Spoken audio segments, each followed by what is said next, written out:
Oh. Hello, Tim. Oh, sure. Just as we negotiated. See ya. Vagy mégsem?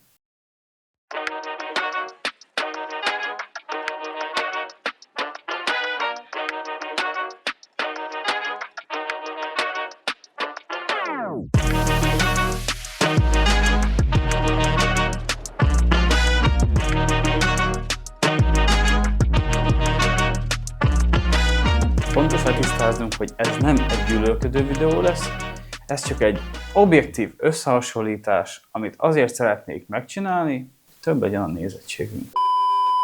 Fontos letisztáznunk valamit. Ez nem egy gyűlölködő videó, hanem egy objektív áttekintés, hogy ténylegesen milyen is iPhone-t használni Android felhasználóként. Kapjatok szét, ha akartok, vagy fújongatok, de ez a téma számomra tényleg egy objektív dolog, úgyhogy jöjjön az iPhone 15 és a Google Pixel 9 összehasonlítása. Miért ezt a két telefont fogjuk összehasonlítani? Egy fair összehasonlítást akartam, és nyilván mind a kettő az én telefonom. Az egyik a saját készülékem, arról a 3 hónapos tesztet itt meg a kicsomagolást láthatjátok. A másik pedig a céges telefonom, csak hogy képet kapjatok, hogy mind a kettő mindennapi felhasználásban van, és ezeket használom. Egyikből se a Pro verzió, kamerájuk is ugyanannyi van, és nagyjából ugyanakkora is a két készülék, úgyhogy ezért is tartom fel összehasonlításnak.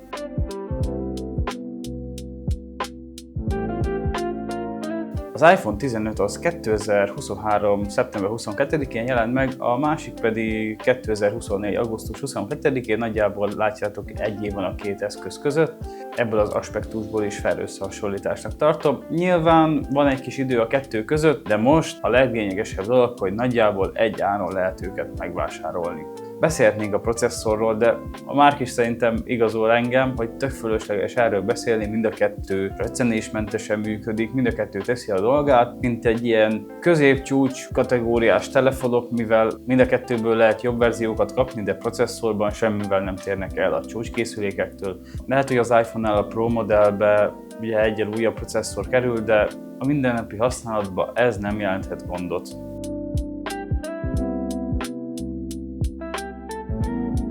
Na itt van a kutya elásva, hogy nagyjából 1-1,5-2 év múlva ugyanazért az árért mit kapsz. Az iPhone-ban még egy 60 Hz-es kijelző van, ami egy átlag felhasználó szemével semmit nem jelent, de ezzel ellentétben a Pixel 9-nek egy 120 Hz-es kijelzője van. Igaz, bár ez nem LTPO panel, de 60 Hz-ig tud ez is lemenni, sokkal jobb felhasználási élmény nyújt, mint az iPhone. Ez is itt, hogyha kitérünk rá mindennapi használatba, nem nagyon van különbség.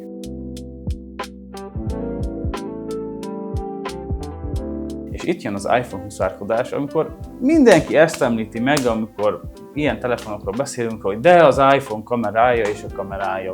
Na hát látok-e különbséget? Hát tulajdonképpen akkorát nem. És itt most rátok is fogom bízni, hogy nektek melyik tetszik jobban. Láthatjátok majd, nem mondjuk meg melyik, majd a videó leírásában el tudjátok olvasni. Láthattok képet az egyik telefonnal és a másikkal is készítve, és ha ti meg tudjátok mondani, melyik kép melyik telefonnal készült, akkor fizetek nektek egy fokhagymás nyalókát. Mind a kettőről elmondható, hogy átlagos felhasználásnál teszi mind a kettő a dolgát. Az iPhone-nál néha tapasztalok a makrózáskor kicsi valami dolgokat, amiket nem értek, hogy miért vannak, de vannak ilyen kis hibái a Pixelnek is. Mindennapi életben nem nagyon lehet őket észrevenni, majd meglátjátok, hogy ilyen rendes, nem makró körülmények között, meg semmi túlzott körülmények között, hogy nektek melyik tetszik jobban. Hát igen, a kamera most mondhatnátok, de ezzel nincsen semmi baj, mert manapság el sem lehet dönteni, hogy mivel készülnek a képek, iPhone-nal vagy Leicával. Javaslom nektek MKBHD-nek a videóját, amiben az iPhone-nak a kameráját hasonlítják össze egy Leicával. Szerintem igen tanulságos egy videó. Az iPhone 15 és a Pixel között ugyanúgy be lesznek vágva a videók is, hogyha meg akarjátok nézni milyenek. Nem éreztem olyan nagy különbség a kettő között, bővelkednek funkcióban, lassítás, a zoom az ugyanúgy kétszeres mind a kettőnél. Itt lesznek preferenciák, talán itt egy kicsit az iPhone felé hajlanák, az egy picit nekem személy szerint most jobban tetszik a Pixel 9-hez képest, de vannak olyan szituációk, amikor a Pixel 9 teljesít jobban. De látjátok, azért ilyen nehéz ez a videó, vagy róla beszélni, mert már most ott tartanak az androidos készülékek, hogy össze lehet hasonlítani rendesen. Tudom, hogy régen is össze lehetett egy csúcskészülékkel, de itt nem a legfelső kategóriáról beszélünk.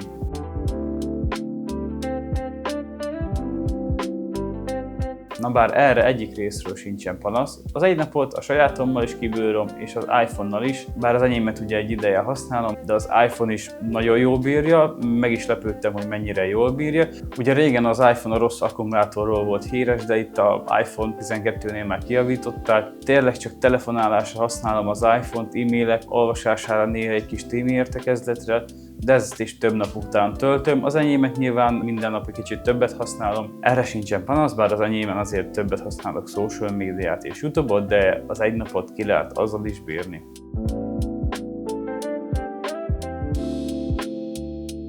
Ó, és jön az egyik kedvenc témám, beszéljünk az EU hatásáról. Bár lehet fikázni az EU-t, mert sokan fikázzák, de egy valamit én személy szerint köszönök nekik, hogy mégpedig rátették az USB-C-t az iPhone-okra. Köszönöm szépen!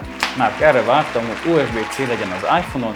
Ez azt jelenti, hogy mostantól meg lehet vásárolni az iPhone. És miért mondom ezt? Én nagyon gyűlöltem a Lightning kábelt, és tudom, az iPhone és az Apple fanok mindig azt mondják, hogy ó, így a Lightning, úgy a Lightning, meg ugyanaz, mint az USB-C. Tudom, de USB-C-ről töltök mindent ezen kívül is. Ott van a laptopom, minden kis eszköz, a fényképezőgép akkumulátor, magát a fényképezőgépet, a fülhallgatót, a kutya tehát minden, még a vibrátor is már biztos USB-C-vel jön már.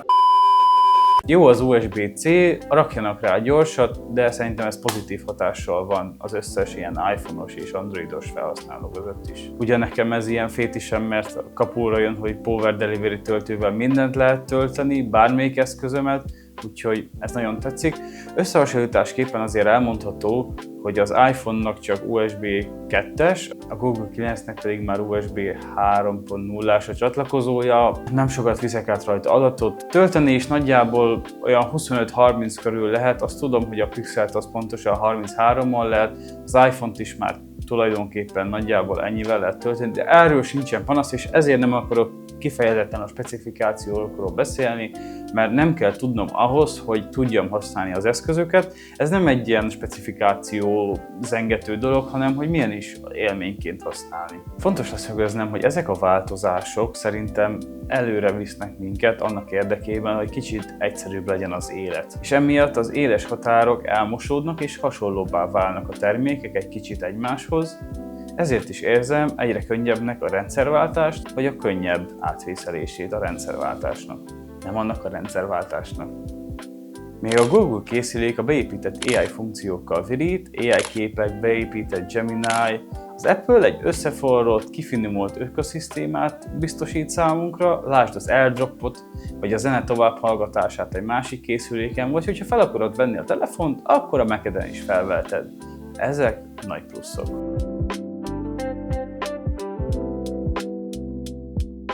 Na és milyen is ezt a fránya iOS használni és az Apple készülékeket androidos felhasználóként. Na és itt jönnek a fasságok, a zártság és a fura kezelhetés. Még már az Androidon megszokva van a gesztusvezérlés, elég butának tűnhet, hogy nem minden esetben ad lehetőséget az iPhone, hogy visszalépjünk egyes részekbe, hanem fönt azt a kis vigyulát meg kell nyomni. Ez engem irritál, én a gesztust már megszoktam. És az is fura, hogy az értesítések és a gyors menü külön oldalról kell lehúzni. Ez engem nagyon felhúzott az első időben, de most már kezdek hozzászokni. Gondolom idő kell hozzá másnak is, hogyha így átlép, de ez elsőre fura volt. Már most kijavított, hogy Samsungon is most már így működik, a Google Pixelen még nem. Ez a kettő telefon közötti összehasonlításon ott egy nagy menüsávot kapunk. Bár a billentyűzettel nem igazán vagyok kibékülve, ahogy nem lehet belekattintani a szövegbe, hanem úgy oda kell húzni azt a kis fityulát, szerintem nem jól működik, de szerintem ez is megszokás kérdése lehet. Márk is ugye átment már iPhone-ra és mondja, hogy ő Gboardot használ hozzá, és ott is olyan fura hiányosságokat érzékel, nem tudja testre szabni a billentyűzeti részeket.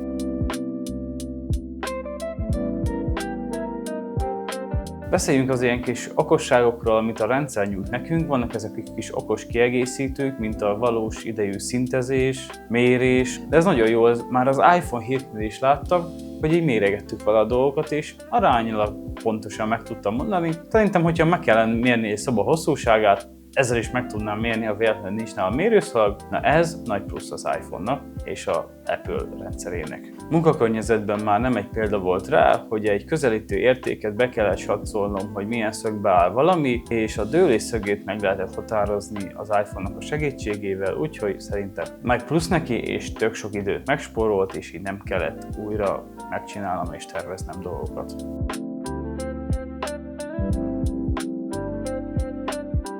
Összességében elmondható, hogy elégedett vagyok a készülékkel és az operációs rendszerrel is, miután kicsit testre szabhatóbb és nyitottabb lett. Semmi okom nincs arra, hogy lecseréljem per pillanat a készülékemet, mivel nemrég vásároltam és tökéletesen működik, de egyre nagyobb lehetőséget látok rá, hogy a következő telefon iPhone legyen. És tulajdonképpen várom az Android válaszát, hogy megérje még mindig mellette maradni, bármelyik gyártóról is legyen szó. Ha tetszett a videó, nyomj egy lájkot, jöhetnek a kommentek, kapjatok szét benne, írjátok meg, hogy ti miért maradtatok ennél, és miért maradtatok annál. Beszélgessünk egy jót a kommentekben, vagy egy rosszat, és találkozunk egy következő videóban. Addig is, sziasztok!